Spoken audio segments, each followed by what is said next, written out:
That's our top story here at 4. There are many reasons why people become homeless, but one of the main barriers stopping them from getting off the streets is having criminal record, specifically felony charges. As Blair Best reports, it's an issue rooted in the criminal justice system. You can't dismiss bad decisions. Survival. I thought I was going to prison for sure this time. Oftentimes a full-time job when living on the streets. I got my wife here in the tent, and but doing it without the hope of ever finding work and leaving. It's a cycle. It's a downward spiral. Makes it a whole lot worse. It's because I have such an extensive criminal record. It's almost impossible for me to get a job.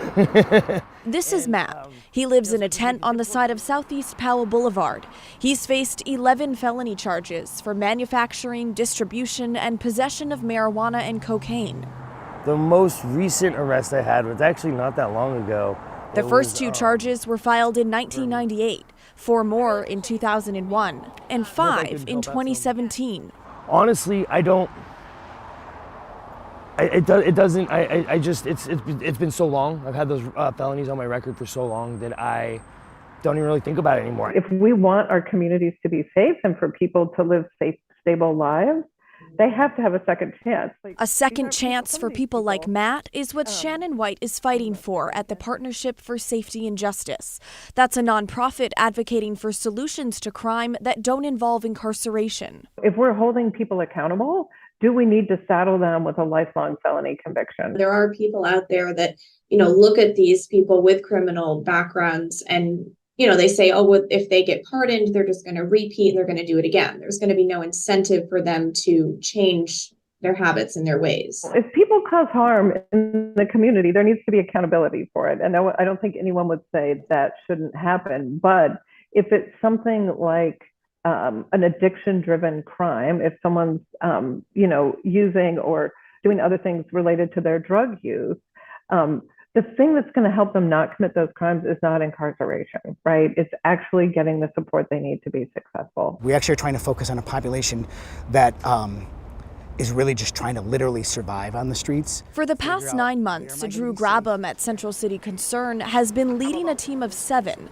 to find and meet with about 200 homeless people a week. They just make us feel like part of the human race again, you know what I mean, and not like the dregs of society. They help people like Matt chart a path to getting off the streets.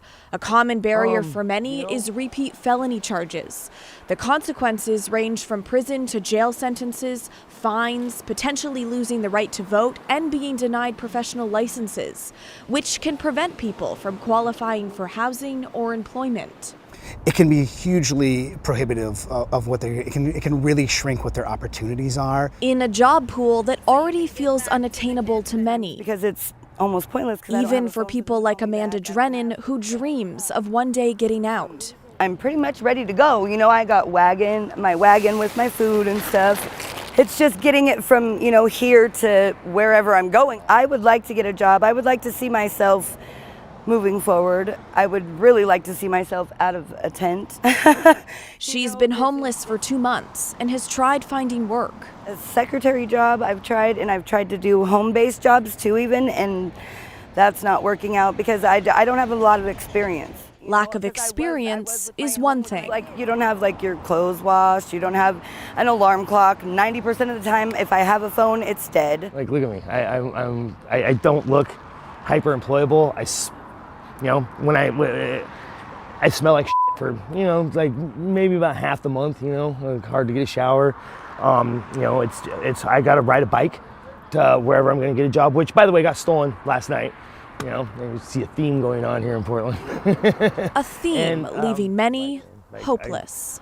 Portland has good people in it, and it could be a nice place, but it's just, for whatever reason, is a place to be right now. It's god awful. Now, as for those outreach teams working with the homeless, they need more funding and staff in order to keep up with the increasing number of homeless people on our streets. Now, according to the most recent point-in-time count, there are more than 5,000 homeless people in Multnomah County. As for how many of them have felonies, well, that's unclear since police don't keep track, given people's housing status can change on a dime. Christelle? Thanks, Blair.